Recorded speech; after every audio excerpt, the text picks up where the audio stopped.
Let's turn our attention now to election 2008 and the youth vote. In many swing states, they could be a pivotal voting bloc if one of the candidates can grab their support and, of course, keep it. Senator Barack Obama is still favored among first-time voters. However, negative campaigning is starting to take its toll. Now, to get a better idea of what is on the minds of the youth vote, let's again call on Luke Vargas.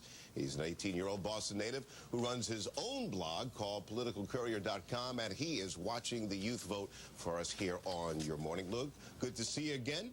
Good morning, Greg. You went to the Republican convention. What was it like? Tell us. What were the bloggers saying afterwards? Yeah, well, it was interesting to be there on the floor of the convention and see things that may not have been so clear from television.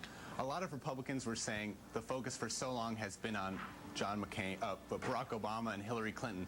Now, for the first time, we have a whole week. They had a whole week where the focus is on celebrating John McCain, celebrating his story and his accomplishments, and that's what we got out of the RNC.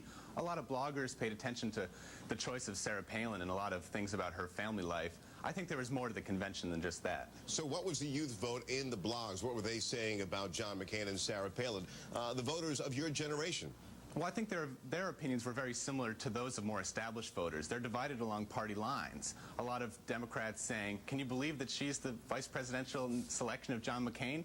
While Republicans rather proudly are saying, yeah, you better believe it. She's going to bring in a whole lot of new voters and new enthusiasm. So there's not just one opinion on her. Let's go to your recent blog topic, young man. You wrote, just how long is this youth involvement going to last? Or are you picking up a sense of skepticism among your peers and the people who are responding to your blog? Yeah, there might be a little skepticism in there. I've been on the campuses of a lot of colleges recently and have been very impressed with the level of activism among college kids this election. They are organizing to do phone banks and making trips to battleground states to campaign.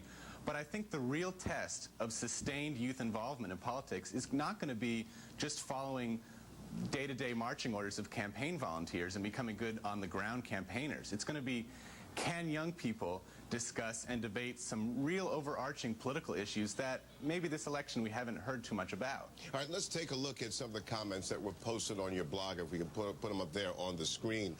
One person said, for example, if Obama loses, which for the first time in a while seems like a possibility, I won't feel as much as like my efforts went to waste, but I will lose my confidence in the democratic process as the best way to pick the best man for the job. That was Michael from Hobart. And then if we go to the second entry into the blog, it says both campaigns seem to have lost sight of what this election really is about, the future of America. If anything disheartens the youth vote, it is a constant bickering and whining that occurs on both sides of the aisle. Luke, are the people responding to your blog saying that they're thinking that this campaign is shifting away and getting negative and not talking about the issues that really matter? Yeah, and I think we should all be worried about that. But what about but your generation? What are they saying? Yeah, well, they realize that we have 2 more months in this election in which we can ask candidates serious questions about these issues. I had a friend yesterday tell me he's worried, and it looks like AIG might not fail, but if more banks fail, if the stock market continues to tumble, he thinks his financial situation is at risk. A lot of young people have questions they want to ask of these candidates, and for the moment, they're too busy taking shots at each other to listen, and that's a real problem. Now, just for our viewers to understand a little bit more about your background, you've been accepted to Johns Hopkins University. You're Yes. taking a year off, and is this to really get into this campaign and see how it's going to shape up?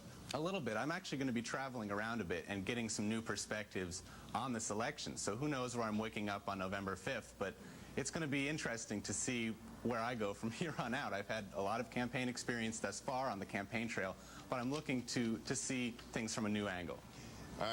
Luke Vargas is a youth blogger joining us now from our Boston studios, and you can read Luke's blog by going to www.politicalcourier.com. Luke, as always, thanks for joining us. Talk again soon.